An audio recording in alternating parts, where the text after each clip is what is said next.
followed every rule, filed every report, trusted the system to do what it promised. Then his dog stopped, without warning, without fear. Not barking, not attacking, just standing in the way. That pause changed everything he believed about duty, obedience, and truth.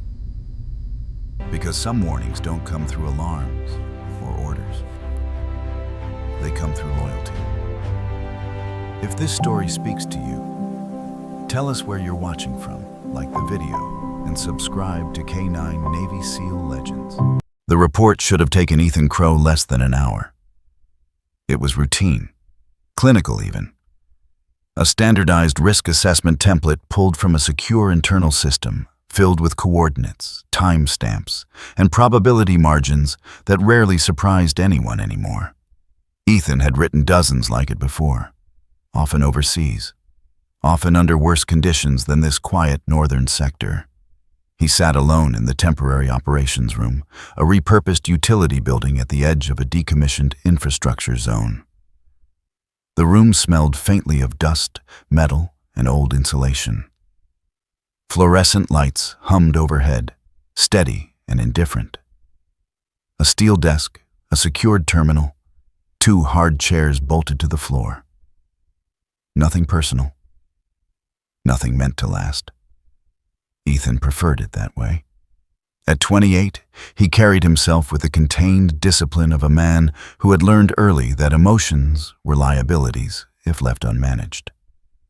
He was tall, around 6'1", with broad shoulders and a compact, controlled build that spoke of consistency rather than show. His face was clean-shaven, angular, with a strong jaw and sharp cheekbones that gave him a perpetually serious look even when he said nothing. His hair, dark brown and neatly undercut, was trimmed with military precision. His eyes, blue-gray, steady, rarely lingered on one thing for long. He wore his uniform without ceremony, long-sleeve digital camouflage, fitted but unadorned, paired with matching trousers and tan combat boots worn just enough to be broken in, not worn out. A dark tactical belt circled his waist, holding a compact utility pouch and a holster that looked more like a tool carrier than a weapon rig. A metal watch with a black face rested on his wrist.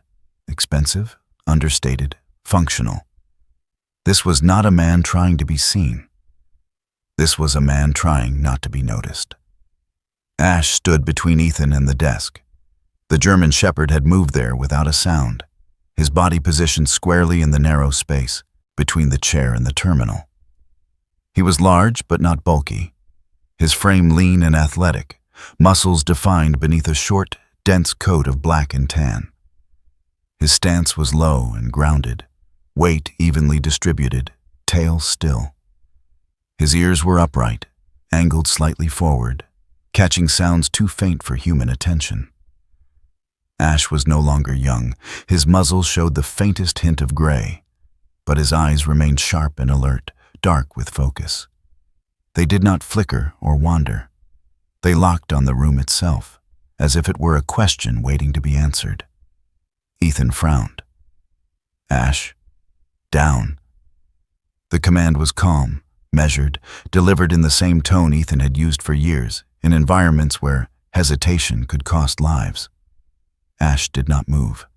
Ethan glanced at the dog, then back to the screen. He assumed a delay. Nothing more. Ash had been working long rotations with him, and fatigue showed up in animals the same way it did in men. Subtle lapses, delayed reactions. Ash, Ethan repeated, this time with a fractional increase in firmness. Down. Still nothing. The dog's body remained fixed, not tense in aggression, not loose in defiance, just present, blocking. Ethan exhaled slowly through his nose. He leaned back in the chair, studying Ash more closely now. The dog wasn't looking at him. His gaze stayed forward, slightly off-center, toward the far corner of the room where a sealed conduit disappeared into the wall. "What is it?" Ethan muttered. Not as a command, but as an observation. Ash's ears twitched once. That was all. Ethan turned back to the report. Most of it was unremarkable. The site, once part of a military logistics corridor, had been officially decommissioned years ago. According to public records, it posed no active threat. The assignment itself was procedural. Verify, confirm, document, move on. Halfway down the page, however, Ethan paused. There it was. A discrepancy in the equipment log. A minor one. Easily explained away if someone wanted to. A power draw spike that didn't align with the recorded activity. Nothing dramatic. No red flags. Just noise. Noise that would require follow-up. Follow-up meant attention. Attention meant resources. Resources meant escalation. Ethan hovered the cursor over the line, weighing it. He had learned, painfully, that not every anomaly needed to be chased. Some systems survived because they knew when to ignore the static. Ash shifted his weight slightly. Ethan noticed without looking. The dog's breathing had changed. Still quiet, still controlled, but slower now. Deliberate. Ethan's fingers moved again. He flagged the line internally, then hesitated. He imagined the chain reaction. Analysts asking questions, supervisors pushing timelines, the quiet turning loud. He had been pulled into enough of those spirals to know how they ended. He selected the line and deleted it. The report smoothed itself instantly, the anomaly erased, the narrative clean and compliant. Ethan reviewed the document once more, found nothing else worth noting, and submitted it through the secure channel. Done. Ash remained where he was. Ethan finally stood, pushing the chair back with a muted scrape against the floor. He looked down at the dog, his expression unreadable. That wasn't a command, he said quietly. It was a request. Ash lifted his head slightly, eyes meeting Ethan's for the first time. There was no accusation there, no fear, just attention. Ethan held the gaze for a moment longer than necessary, then shook his head once, as if dismissing a thought he didn't want to entertain. "Stand down," he said. Ash did not. That night, the power went out in Sector C. Not completely, just enough to matter. Ethan was already awake when the alert came through. A vibration on his wrist followed by a low chime from the terminal across the room. He sat up instantly, training overriding sleep without conscious effort. Ash was on his feet before the sound. Finished. They reached the perimeter camera feed together. Or what should have been the feed. The screen displayed static. Not interference. Not a bad signal. A clean cut. Ethan leaned in closer, jaw tightening. The camera housing had been disabled from the inside, the panel removed with care. Whoever had done it hadn't rushed.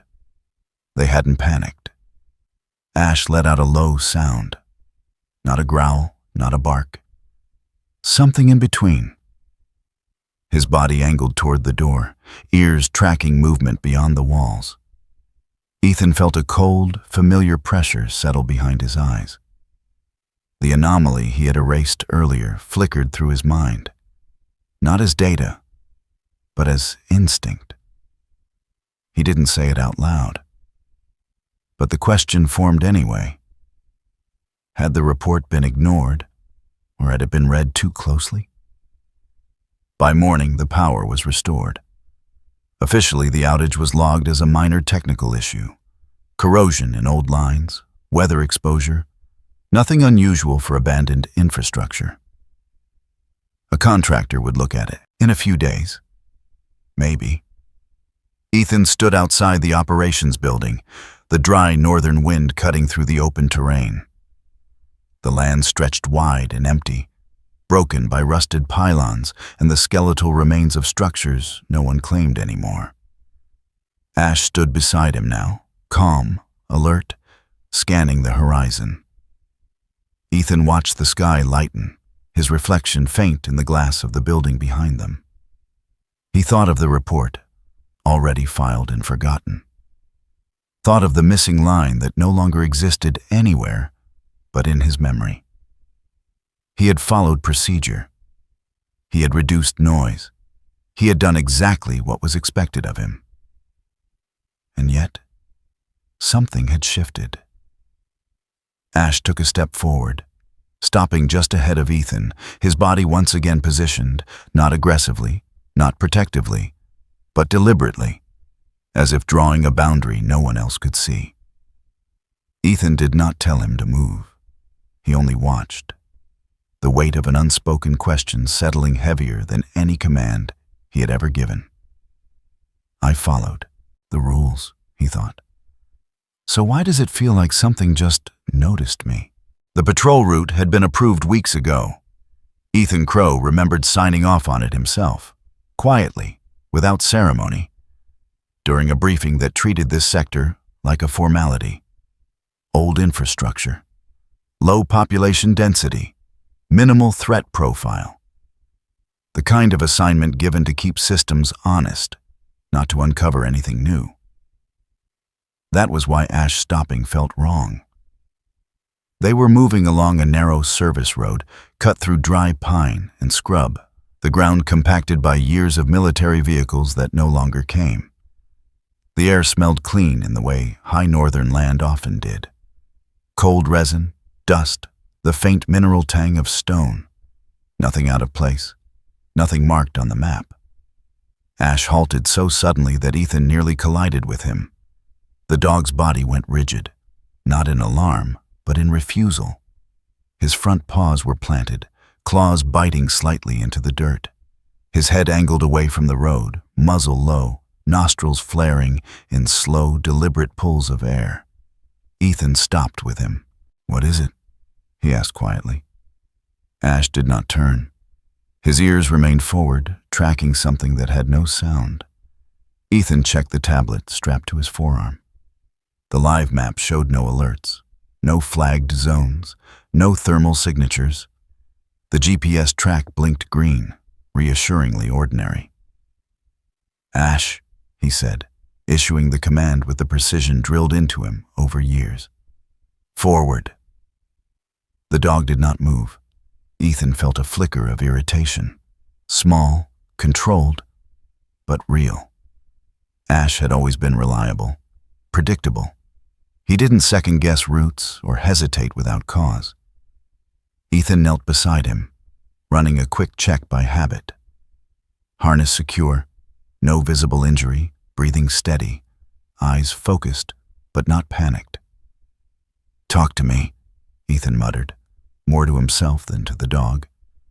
Ash shifted his weight slightly, then angled his body, not back, not sideways, but just enough to block the path ahead.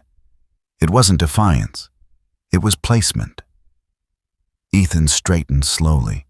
He scanned the terrain ahead with his naked eye this time. The road dipped gently, disappearing between two ridgelines where rusted pylons leaned like forgotten sentries. Beyond that, the land flattened into an expanse of cracked concrete and scrub, the remnants of a testing ground long since erased from public records. Nothing moved. Still, Ash remained where he was. Ethan pulled up the sensor diagnostics. Every system reported nominal. Environmental readings were clean, no radiation spikes, no chemical alerts. He exhaled through his teeth. "This route is clear," he said, not as a command, but as a statement. "You know that." Ash's ears twitched once. His gaze did not change. Ethan hesitated. In the field, hesitation was dangerous, but this wasn't a firefight. This was a patrol. He stepped forward, deliberately crossing Ash's line of sight. Ash reacted instantly. He moved, not forward, not back, but diagonally, placing his body in front of Ethan's leg. Not touching, just close enough to interrupt the step. Ethan froze. That was new. Ash had been trained never to physically block a handler unless there was imminent threat. This wasn't aggression, it was prevention. Ethan felt a familiar tension coil in his chest, the kind that preceded a choice. He looked again at the map, then at the ground, then at Ash. "Stay," he said finally. Ash remained still, but the tension in his posture eased by a fraction. Ethan took a step back. They waited. After a moment, Ethan keyed into the tablet, accessing a deeper diagnostic layer, one not usually necessary on routine patrols. He pulled environmental history from archived data, filtering by material signatures rather than threat flags. That was when he saw it. Faint, irregular traces logged years ago. Nothing that triggered alerts at the time. Residual markers from insulated cabling and fuel compounds no longer in use. Decommissioned, according to the records. But Ash wasn't reacting to the present. He was reacting to memory. Ethan closed the interface. He made a decision that felt heavier than it should have. They altered course. Not officially. Just a deviation. Small enough to avoid notice. Large enough to matter. Ethan logged the change locally, marking it as terrain adjustment, and continued along a parallel path that skirted the area Ash had refused. The patrol finished without incident. Back at the operations building, Ethan sat alone at the desk, reviewing the route log. The deviation blinked on the screen, a small anomaly in an otherwise perfect record. He stared at it longer than necessary. He opened a private note file, unencrypted, unsubmitted. He wrote only 3 words. Ash refused advance. Then he closed it. He did not attach the note to the system.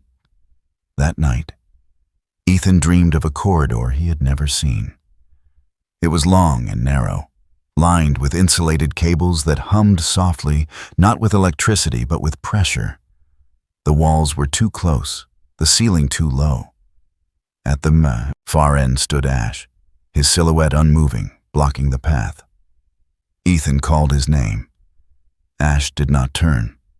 He woke before the dream ended, heart steady but alert, the room dim and quiet. Ash lay at the foot of the cot, eyes open, watching the door.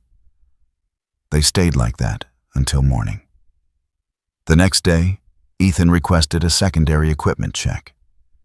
The technician who arrived was named Caleb Morse, a civilian contractor in his early 40s with a lean build and the tired posture of someone who spent too much time hunched over consoles. His hair was thinning at the crown, cut short at the sides, and his beard was trimmed more for habit than style. Caleb's movements were efficient, his manner polite but detached. "Everything's reading fine," Caleb said after running diagnostics on the sensors. "No faults, no lag. If there's an issue, it's not on the hardware end." Ethan nodded. Could residual materials trigger canine response? Caleb considered this. Depends. Military-grade insulation, older fuel blends, those can linger. Dogs pick up what we don't. But if it's not active, it won't show on our systems. "So the map could be clean," Ethan said, "and still be wrong." Caleb shrugged. "Maps only show what we decided mattered." Ethan thanked him and watched as the technician packed up, leaving the room exactly as he'd found it. Alone again, Ethan replayed the patrol in his mind, not the data, but the sequence of movements. Ash's halt, the body placement, the refusal without panic. It hadn't felt like fear. It had felt like recognition. Ethan pulled up the patrol schedule for the next week. The same route appeared twice more, approved, expected. He hovered over the confirmation button. For a long moment, he did nothing. Then he confirmed the schedule. He closed the terminal and stood, stretching his shoulders. Ash rose with him, matching the movement without looking for permission. "Tomorrow," Ethan said quietly. "We'll see." Ash's tail flicked once, not wagging, not relaxed. A signal, not an emotion. Ethan stepped outside, the dry wind carrying the scent of pine and dust across the open ground. He looked back toward the ridgeline where the road disappeared, then at Ash beside him. Ash did not look at the land. He looked at Ethan. And for the first time since arriving in this sector, Ethan wondered whether following the route or avoiding it would be the greater mistake. Ethan left the sector at 0430. The departure wasn't sudden, and it wasn't suspicious. It had been scheduled weeks in advance, logged through the same system that tracked everything else in his life now. Medical rotation, fitness clearance, psychological baseline update. Routine, mandatory, non-negotiable. He disliked leaving Ash behind. The K9 unit was cleared to remain on site during short absences, and Ash was more than capable. The operations building was secured, sensors active, patrols minimal but sufficient. On paper, nothing justified concern. Still, as Ethan stood at the edge of the gravel lot with his rucksack slung over one shoulder, he hesitated. Ash sat facing him, posture straight, ears alert, eyes fixed not on Ethan's face, but on the space just beyond him, as if watching something approach that had not yet arrived. The dog's black and tan coat was clean, muscles taut beneath the short fur, every line of his body conveying readiness without tension. 2 days, Ethan said quietly. Ash did not respond in the way dogs usually did. No tail movement, no softening. He simply held Ethan's gaze now, steady and intent. Ethan crouched, resting a hand briefly against Ash's chest. He felt the familiar calm rhythm of the dog's breathing beneath his palm. "Hold the line," he murmured. Ash lowered his head a fraction, accepting the contact without shifting position. Ethan stood, turned, and walked away without looking back. The medical facility was clean, modern, impersonal. Glass walls, white floors, the faint antiseptic smell of a place designed to reduce variables. The checkup itself was uneventful. Blood drawn, joints tested, reflexes measured, questions asked in neutral tones. "How's sleep?" the doctor asked. "Normal," Ethan replied. "Stress levels?" "Within parameters." The doctor, a woman in her late 30s with cropped blonde hair and eyes that missed little, studied him for a moment longer than the question required. She made a note but didn't press. By the time Ethan was cleared and released, dusk was already settling over the northern hills. He drove back through empty stretches of road, the sky dimming into muted layers of gray and blue. The farther he went, the quieter the world seemed to become. The operations building came into view just before full dark. At first glance, everything looked unchanged. No broken locks, no forced doors. The exterior lights were on. The perimeter sensors reported nominal status. Ethan parked, shouldered his pack, and stepped out into the cold air. "Ash," he called. No movement. The silence felt wrong immediately. Not loud, not dramatic, just vacant. Ethan moved faster now, crossing the open ground toward the building. His eyes tracked details automatically. Footprints, disturbed gravel, the line of the fence. Nothing obvious. Too clean. "Ash," he called again, louder. This time he heard it. A sound from behind the building, low, uneven. Not a growl, not a bark. Breathing. Ethan rounded the corner and stopped. Ash lay on his side near the rear access wall, body angled awkwardly, legs drawn in tight. One eye was swollen, nearly shut. Dark patches stained the fur along his shoulder and ribs. The harness was still on, undamaged. The leash hung from its hook, untouched. No signs of a struggle. Ethan was kneeling beside him in an instant, hands already moving, scanning for fractures, checking breathing. Ash's chest rose and fell shallowly, each breath measured and controlled despite the obvious pain. "You're okay," Ethan said, though the words felt thin even to his own ears. "I've got you." Ash's tail twitched once. Barely. Ethan's jaw tightened. He forced himself to slow down, to think. There were no marks on the doors, no broken cameras, no missing equipment. Whoever had done this had come and gone without triggering alarms, and without touching anything else. This wasn't break-in. It was a visit. As Ethan lifted Ash carefully into the vehicle, he noticed something that made his stomach tighten. The injuries weren't random. The bruising followed a pattern, angled strikes, spaced deliberately. No blows to the head beyond what would disorient, no damage to the spine, no crushing force. Whoever had done this knew exactly how far to go. Far enough to hurt, not far enough to kill. Ash hadn't been attacked. He had been evaluated. Ethan drove hard through the night, bypassing the nearest civilian clinic and heading instead toward a small veterinary practice an hour north, one he remembered from a previous rotation. The building was modest, set back from the road, its sign faded but intact. Ward Veterinary Services. The lights were still on when he arrived. Helen Ward looked up from behind the counter as the door burst open.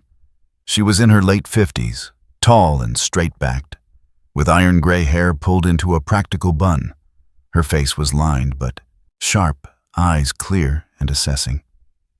She had the posture of someone who had spent years standing her ground, in places where hesitation cost lives. "What happened?" she asked, already moving. "They did this on purpose," Ethan said. One look at Ash, and Helen's expression hardened. "Table. Now." She worked with calm efficiency, hands steady as she assessed the damage. Broken ribs, severe bruising, internal bleeding, controlled but dangerous. She moved like someone who had done this before, not just for pets, but for working animals who came back from places no one liked to talk about. When she finished the initial assessment, she looked at Ethan directly. "This isn't punishment," she said. "It's testing." Ethan nodded once. She continued more quietly. "They wanted to see how fast he'd break, how fast you'd react." Ethan stood with his arms crossed, jaw clenched so tight it ached. "He didn't," Ethan said. "No," Helen agreed. He held. Hours later, Ash lay stabilized on a padded mat, breathing steadier now. Ethan sat beside him, one hand resting lightly against the dog's flank, feeling the rise and fall beneath his fingers. He replayed the timeline in his head. His absence, the silence, the precision. There had been no message left behind, no symbol, no threat, which meant the message hadn't been for Ash. It had been for him. When Helen returned, she handed Ethan a small evidence bag. Inside was a fleck of dark material, painted metal, industrial grade. "Found it embedded near the shoulder," she said. "Not accidental." Ethan closed his hand around the bag. Outside, the sky was beginning to pale, dawn creeping in without ceremony. Ethan leaned against the wall, breathing in the cold air, his reflection faint in the glass. He had followed protocol.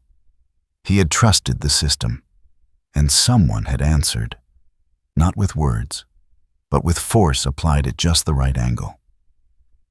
Ash stirred faintly behind him. Ethan turned back inside, resting a hand gently against the dog's neck.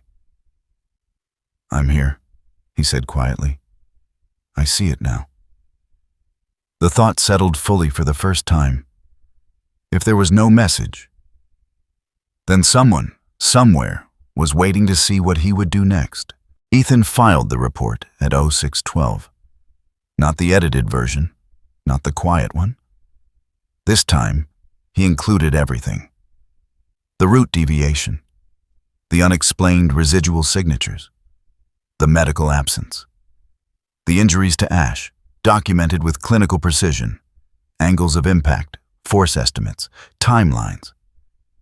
He attached Helen Ward's assessment without commentary and flagged the incident as a controlled act of violence against a military working animal. He wrote plainly, no speculation, no accusations. Just facts arranged so tightly they left no room to breathe. By the time he finished, the sun had risen fully over the northern ridge, washing the decommissioned sector in pale, indifferent light. Ash lay on a thick mat near the operations room wall, bandages clean, breathing steady.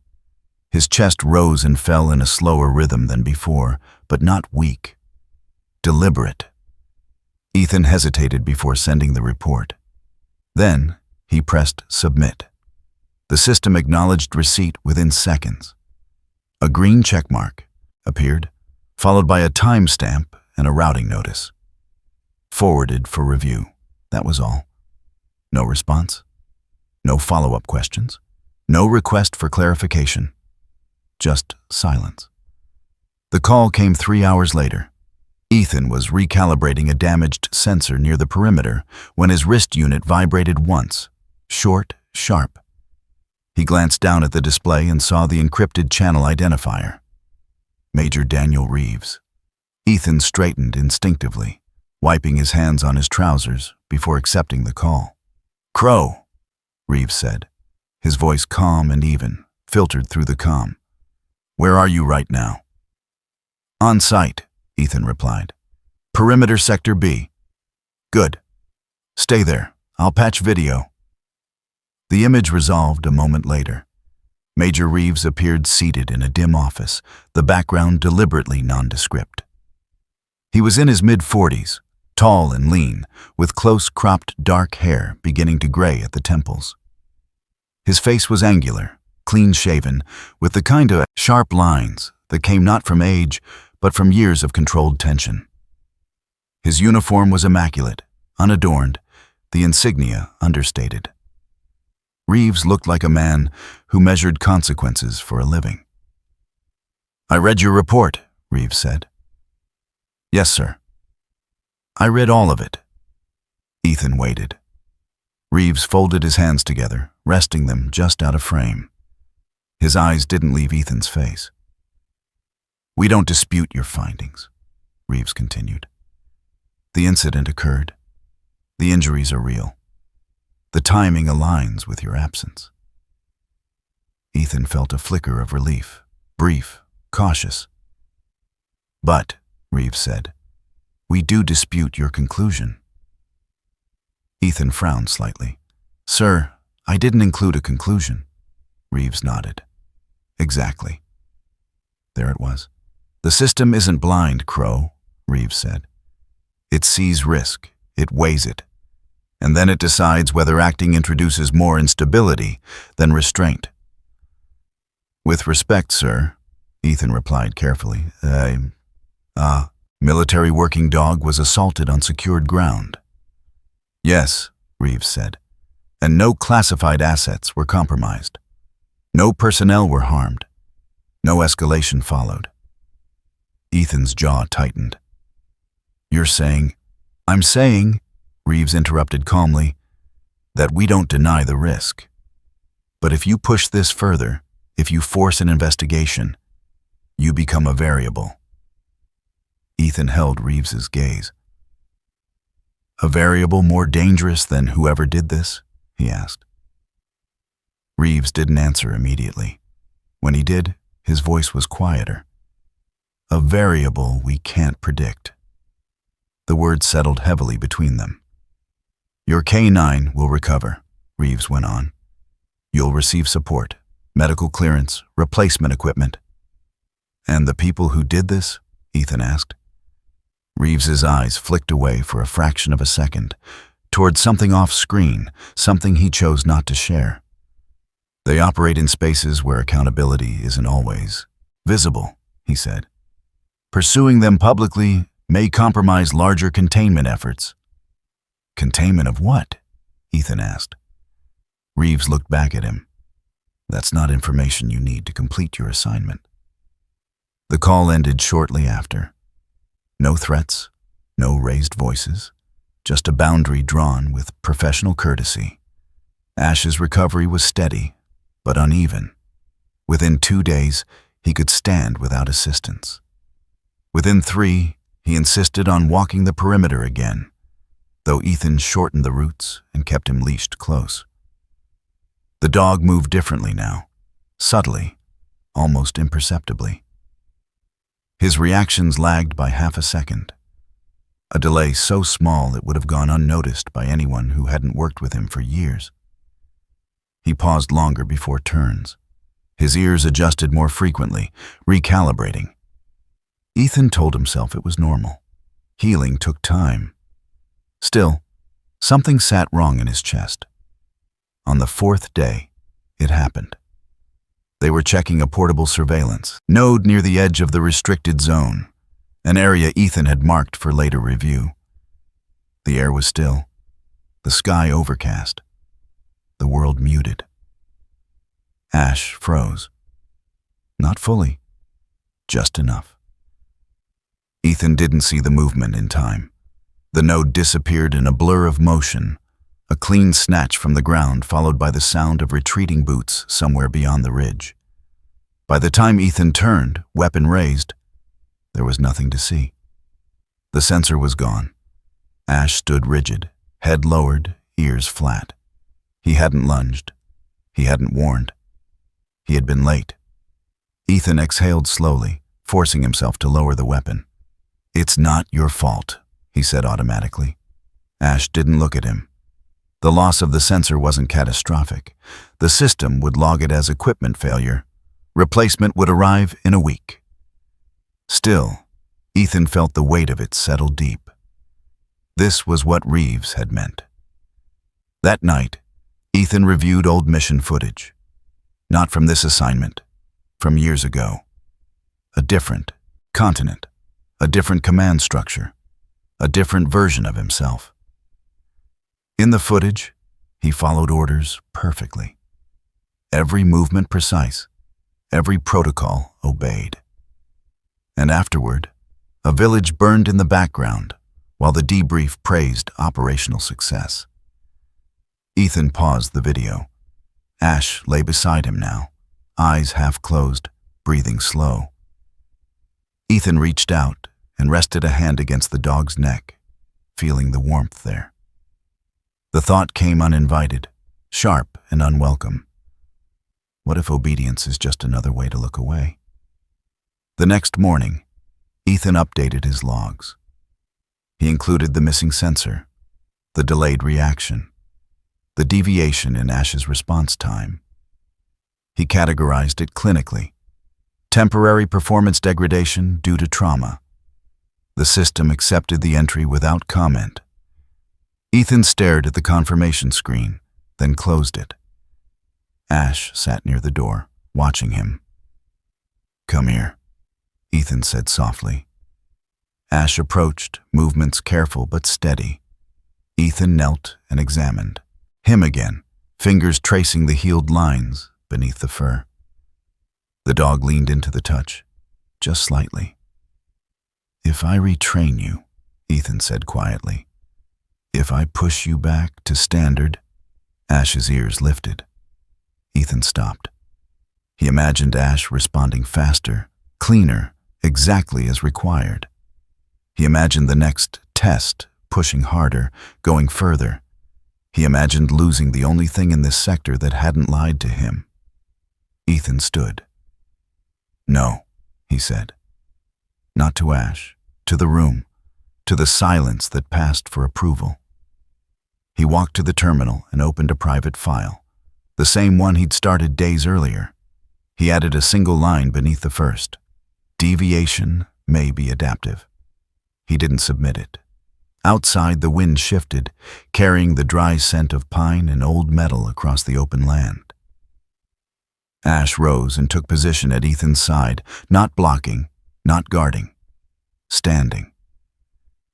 Ethan looked out toward the ridgeline where the system said nothing existed. And for the first time, this crack inside him widened, not into rage, but into clarity. Kai Luat, he realized, was never designed to protect things that shouldn't exist. And that meant whatever was out there was counting on him to stay predictable. They arrived without warning. No convoy, no show of authority. Just 3 vehicles rolling in from the South Access Road late in the morning, tires crunching over gravel with the unhurried confidence of people who expected the gate to be open before they reached it. Ethan noticed them from the ridge. He had been recalibrating a ground sensor with Ash at his side, the dog sitting a pace behind him, posture neutral but alert. When the vehicles came into view, Ash's ears lifted, not sharply, not urgently, just enough to register interest. No growl, no warning posture. That alone was enough to make Ethan uneasy. The lead vehicle stopped short of the perimeter marker. A man stepped out and waited, hands visible, stance relaxed. He didn't scan the area, he didn't check his surroundings. He already knew where everything was. Ethan descended the ridge at a measured pace, letting the distance close on his terms. Ash rose and followed, gait steady, movements careful in a way that hadn't been there weeks ago. Up close, the man appeared to be in his late 40s. Tall, but not imposing. Lean rather than broad. His hair was light brown, cut short and neat, with a receding hairline that suggested age rather than neglect. He was clean-shaven, his face composed of soft angles that made him easy to overlook, until you met his eyes. They were pale, watchful, not cold but practiced.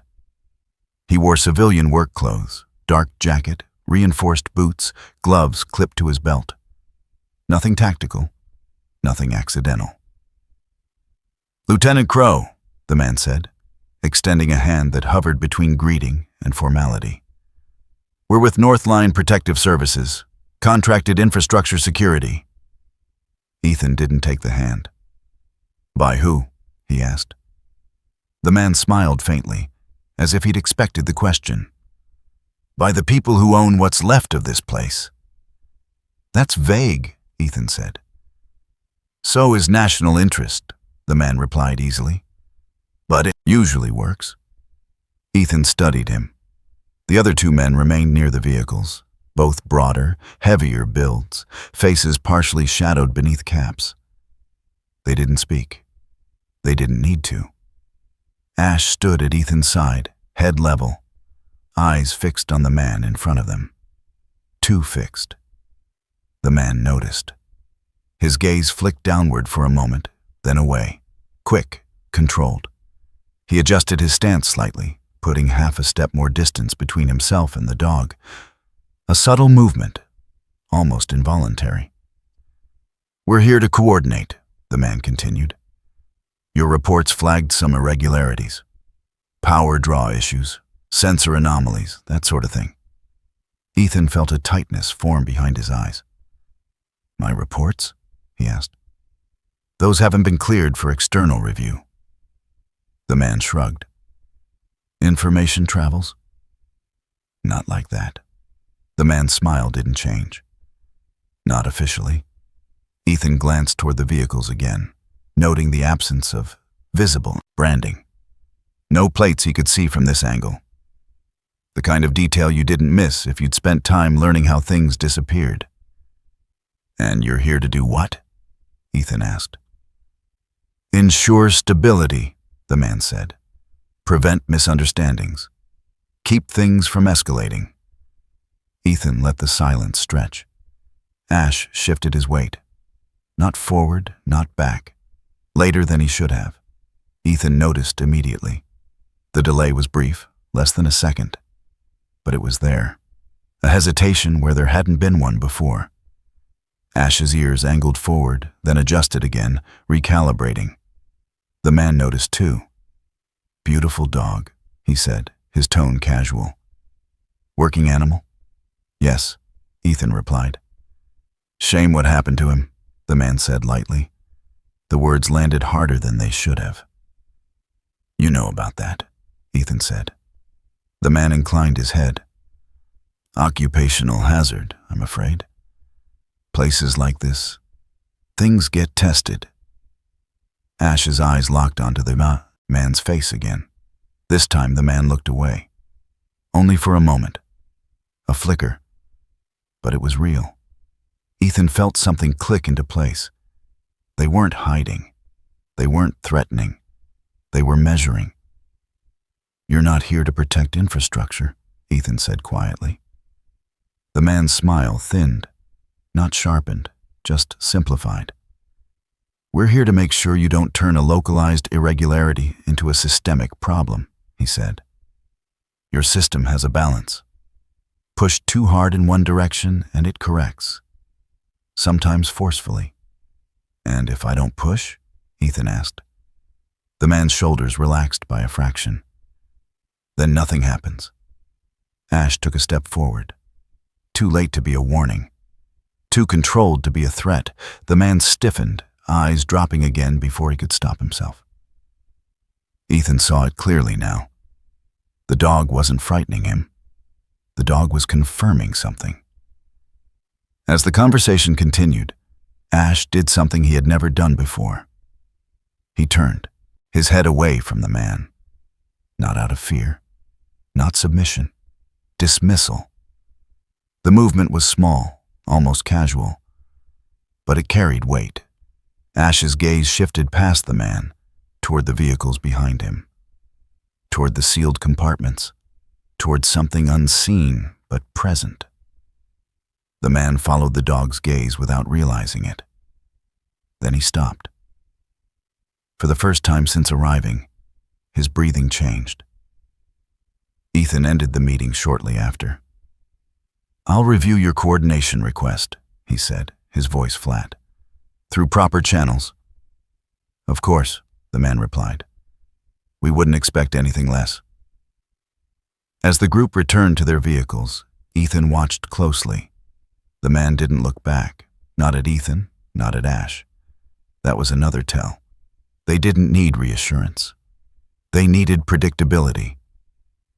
Ash remained still until the last vehicle disappeared beyond the ridge. Only then did he release a slow breath, body easing into a more neutral posture. Ethan knelt beside him, resting a hand against the dog's shoulder. "You felt it too," he murmured. Ash didn't look at him. He was watching the road. Later, alone in the operations building, Ethan reviewed what little information he could find on Northline Protective Services. The company existed. The paperwork was clean. Too clean.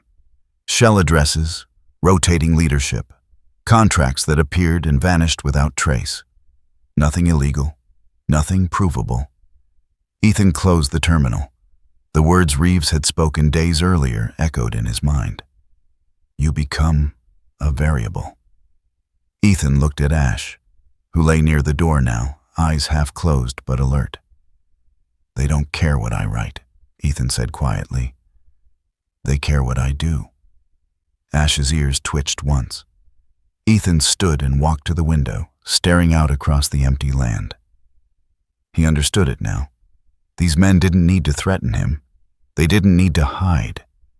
They just needed him to stay inside the lines. And Ash, wounded, slower, still honest, was the only thing that didn't. Ethan clenched his jaw. They aren't afraid of reports, he thought. They're afraid of me acting like a soldier. The realization didn't bring clarity, it brought weight. And the sense that whatever came next would not be written down anywhere. The data was complete. Ethan knew it the moment the final cross-check finished compiling. The correlations were tight now, too tight to dismiss. Sensor loss timelines matched private contractor access windows. Residual signatures overlapped with supply routes that had never existed on paper. Power fluctuations aligned with maintenance logs filed by entities that weren't supposed to know the infrastructure still breathed.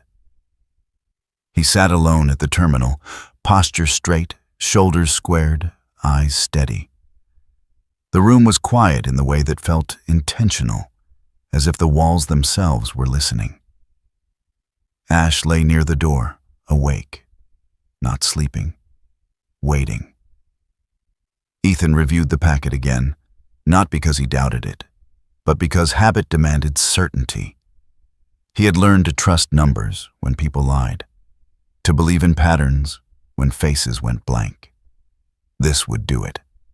With this data set, he could trigger a deep investigation, one that wouldn't stop at the perimeter or stall at the first polite warning. It would draw auditors, subpoenas, hearings. It would put names under light that preferred shadow. It would also change the rules. Ethan leaned back, fingers interlaced behind his neck, staring at the ceiling. He could already hear Reeves's voice in his head, calm and precise. You become a variable. He looked at Ash. The dog rose slowly, stiffness still present in the careful way he shifted his weight. His coat had regained its shine, but the scars beneath were real. He crossed the room and stood in front of Ethan, not close enough to crowd, not far enough to be coincidence, just standing. Ethan glanced at the clock. He had a narrow window, enough time to submit the packet and lock it into the system's momentum. After that, nothing could stop it. Not quietly. He reached for the terminal. Ash stepped forward, not abruptly, not urgently. He placed himself between Ethan and the desk, posture vertical, ears neutral, tail still. No growl, no tension. His body wasn't saying, danger. It was saying, boundary. Ethan froze. This wasn't the first time Ash had blocked him, but this time was different. The dog wasn't reacting to a sound or a smell. His eyes weren't fixed on an external threat. They were on Ethan. Move, Ethan said softly. Ash did not. Ethan stood, stepping to the side. Ash mirrored him, matching the movement without breaking eye contact.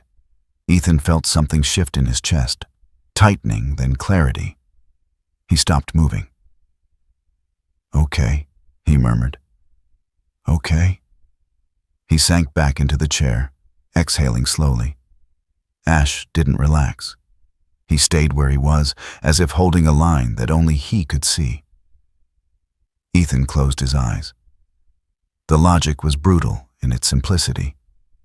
If he submitted the packet, the system would respond as designed. Investigators would arrive. Oversight would follow. Contractors would adapt. Pressure would increase. And Ash would be reevaluated. A military working dog, injured under suspicious circumstances during an active investigation, became a liability, a variable, a bargaining chip. Targets didn't need faces. They needed incentives.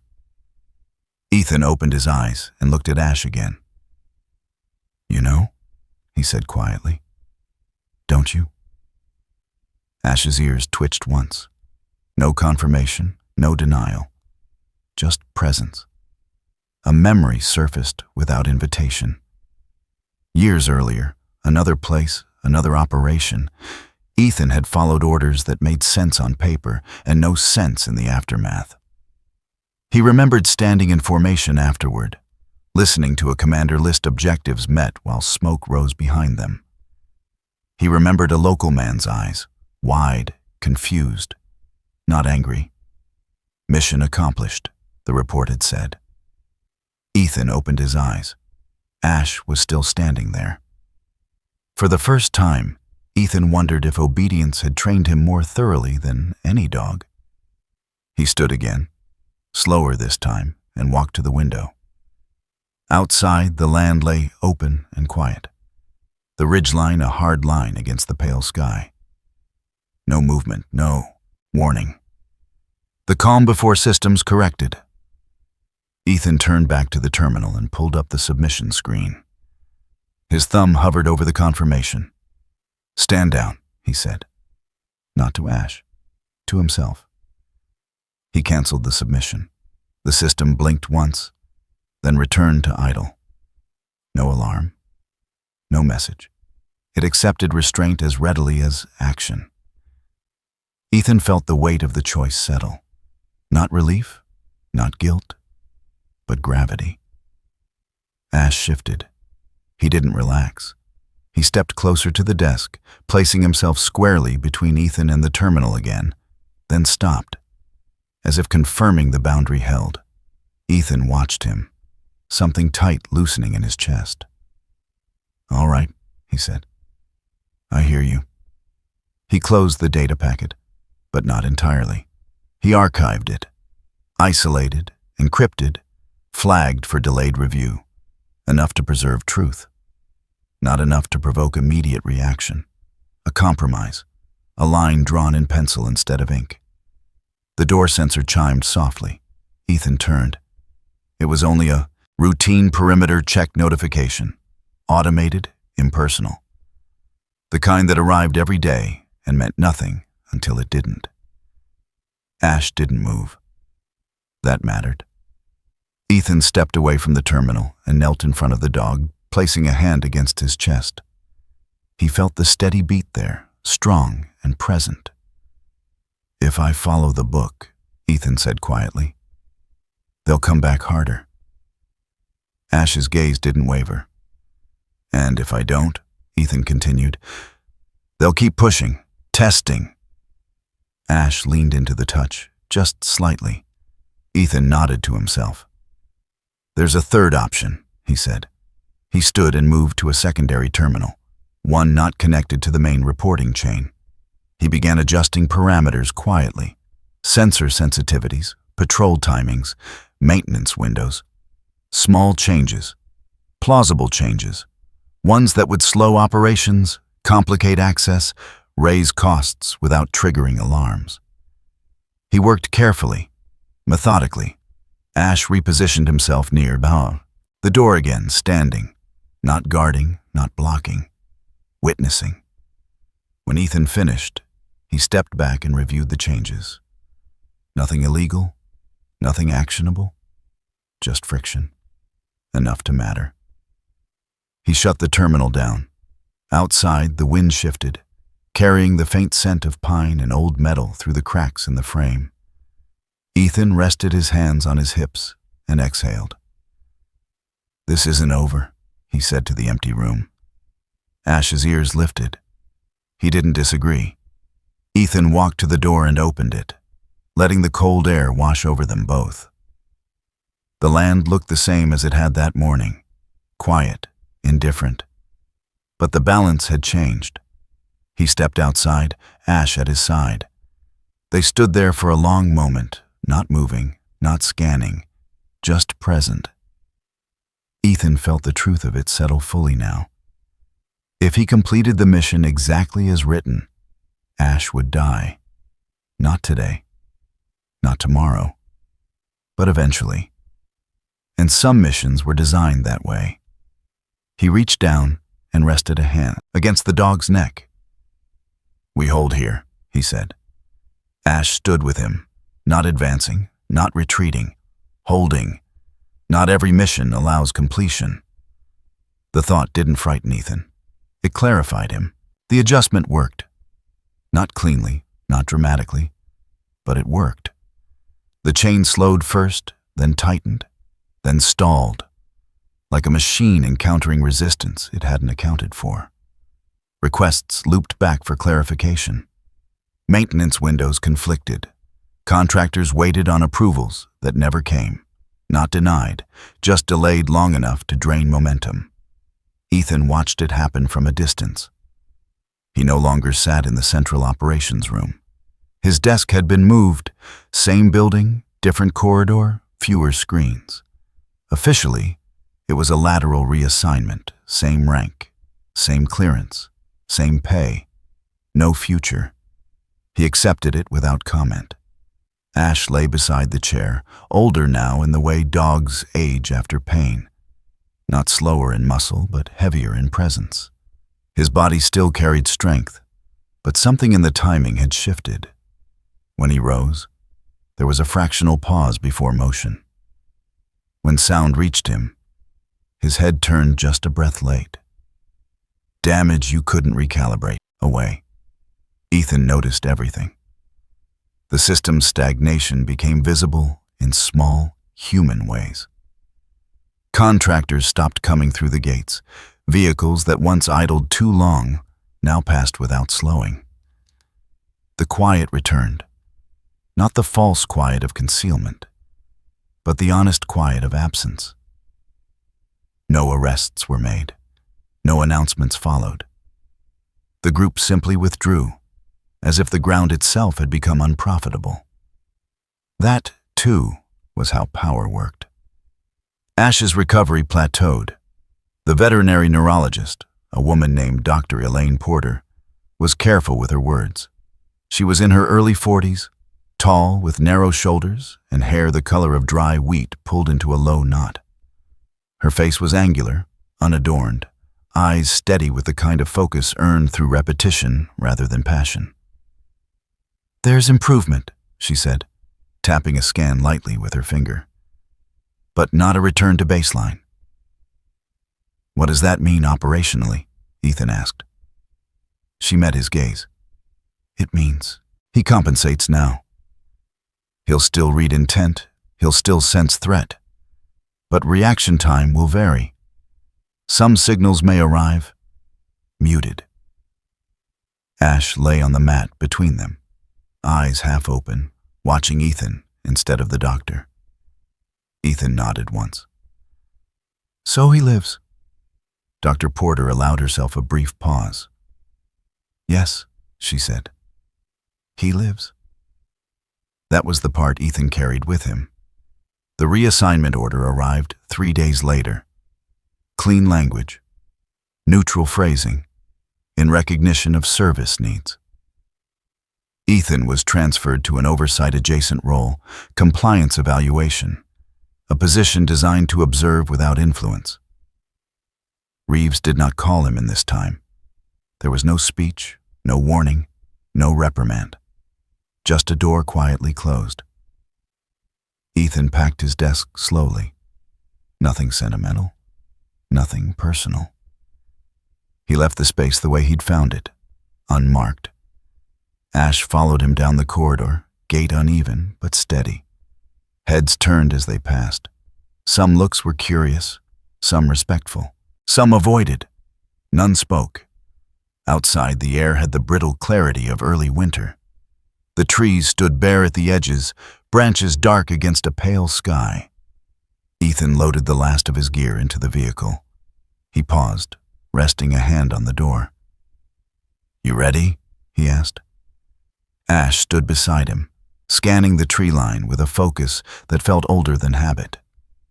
He didn't respond. Not with movement, not with sound. Ethan followed his gaze.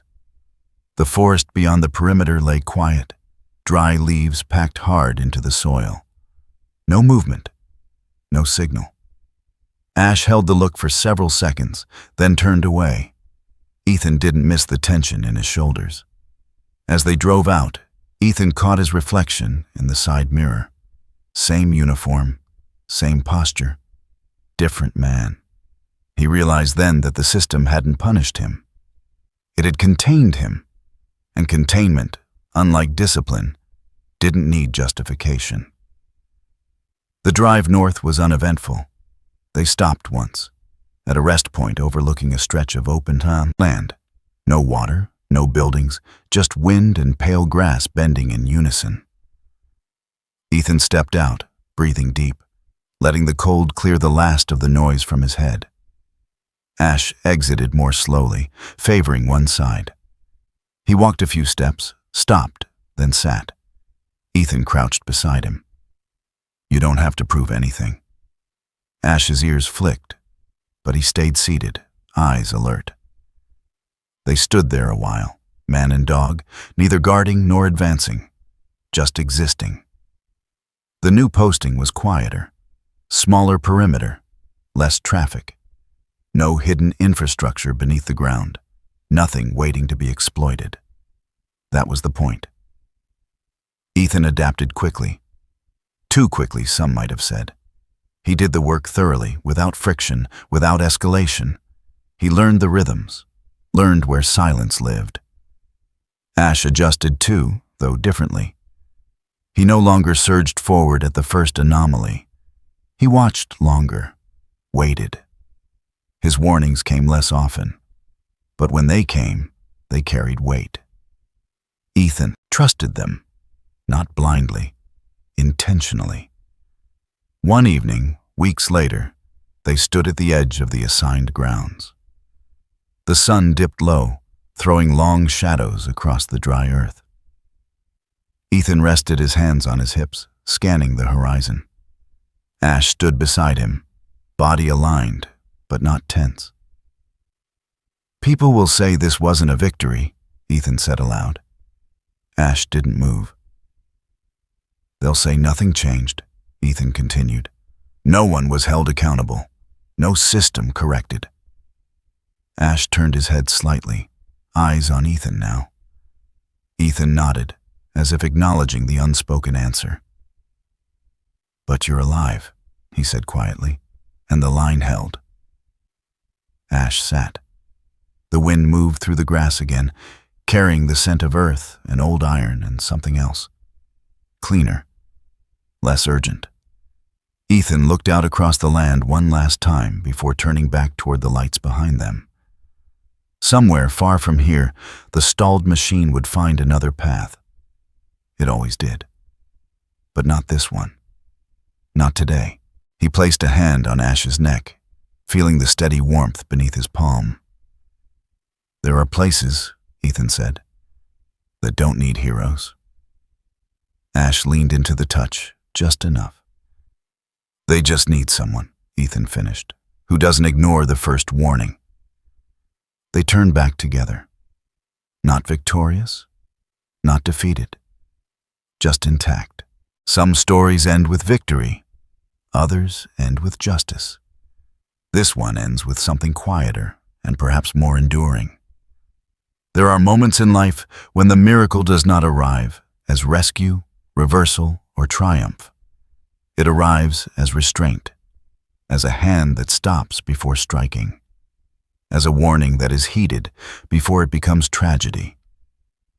Scripture reminds us that God is not always in the wind or the fire, but in the still, small voice. Often that voice comes through unexpected messengers, through conscience, through loyalty, through the quiet courage to pause when the world demands motion. In this story, the miracle was not that evil was exposed in daylight. It was that life was preserved in the shadows. It was that a man chose to listen when silence spoke. And that a faithful companion became a boundary God used to protect what still mattered. Not every prayer ends with a visible answer, but every prayer shapes the path of the one who prays. In our daily lives, we face similar choices. Moments when doing the right thing, according to rules, may cost us what is most precious, and moments when obedience without wisdom can lead us away from truth. May this story remind us to slow down, to listen carefully, and to recognize that sometimes God's guidance comes not as permission to act, but as a call to wait. If this story spoke to your heart, share it with someone who needs encouragement. Leave a comment with your reflection or prayer, and subscribe to the channel so stories of faith, courage, and quiet miracles can continue to reach others. May God bless you, protect your homes and loved ones, and grant you peace that does not depend on circumstances.